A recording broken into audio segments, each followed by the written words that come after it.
Chapter 15. Part 2. Well, that's too bad, because I could have asked Mr. Brockman to give you an interview. You seem like you have great potential. His head cocks to the side of Camille. Camille said you're a very hard worker and she believes that you work too much, but a person that works hard can get far in life. You seem like a person who has a lot of passion for everything you do. Someone like that would hire you in a second. James is sweet to offer me a job. I do like books and I love to read a lot, but I'm more of a marine scientist. Before I can open my mouth to inform James of this, Chris already beat me to the punch. She is a hard worker, but she is a marine biology major. Not what did you call it, an English major, he huffs. Chris in the stomach and he turns to give me "you did not just do that to me" look.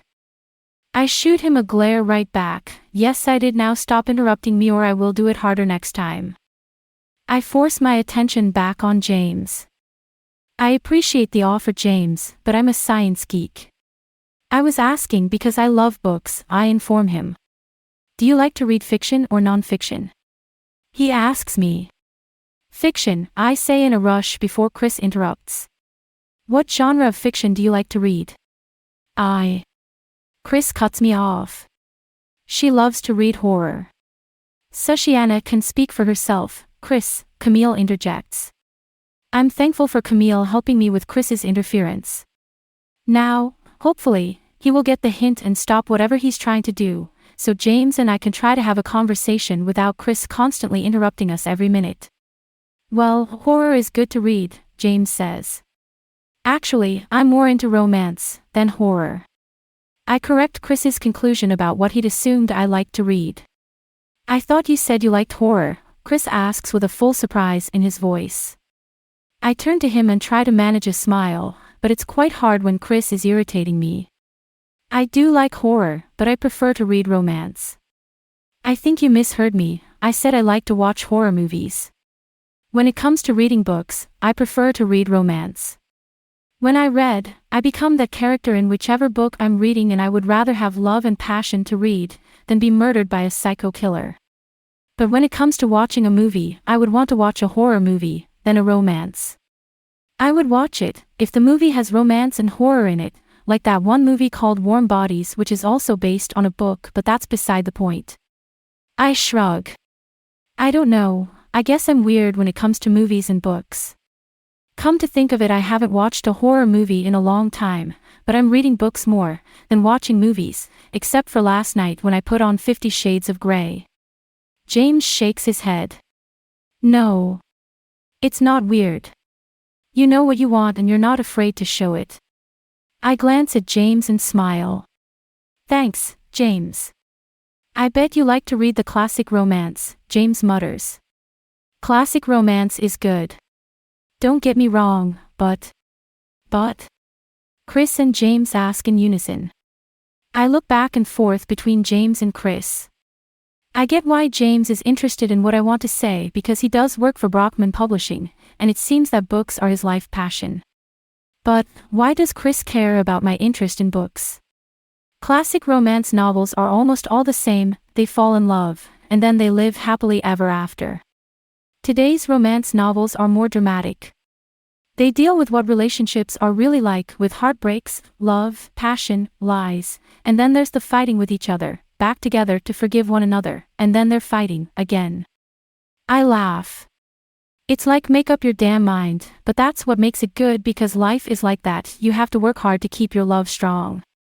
Everyone pauses for a few minutes like the world had stopped in time.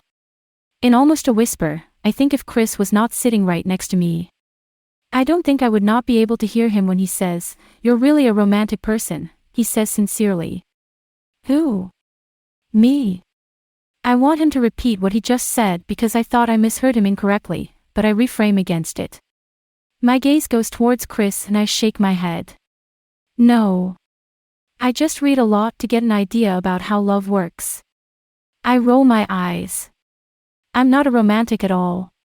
I don't know where in the hell this comes from when this falls out of my mouth. In books describe feelings and love. I have learned there's no such thing as in. I use air quotes. Happy ever after, and if there is, then you know it's all in books. It's not real. Camille holds up her glass. Well, here's to no fucking happy ever after, she laughs and takes a drink. Babe, you don't believe in happy ever after too? James asks Camille. Camille laughs. No. She glances at me. Sushiana is right, it's only in fairy tales. You don't think I could be your happy ever after or your white in shining armor, babe? What? You want to be my white in shining armor? She turns to James. Yeah. I could be. Oh really? Yes really. James grabs Camille and pulls her into his arms and makes a show of affection by giving her a lingering kiss. Oh, please. Get a room you two or go back to your car. Awkwardly, I stare at my tea. That gesture of him kissing her so meaningfully would have been compassionate if he was not cheating on her. I know he's cheating on her because a few nights ago, I was working the late shift when I saw him with another woman and he was kissing her, like the way he is kissing Camille. It was dark, so I couldn't see what she looked like, but I knew it was him because he had picked up Camille after kissing that woman in the parking lot. That's scum, and that's why I dislike James because he's a liar and a cheater. She does like him a lot and I don't have the nerve to tell her about that night. I had asked him who that woman was and he told me she was his cousin. I knew it was a lie because who kisses their cousin like that? He's a womanizer. I didn't buy it and I threatened him to stop having an affair or I will tell Camille. But if he keeps cheating on her and I see him kissing another woman again, then I'm going to tell her. I will always say this, she deserves better than him. That cheating bastard.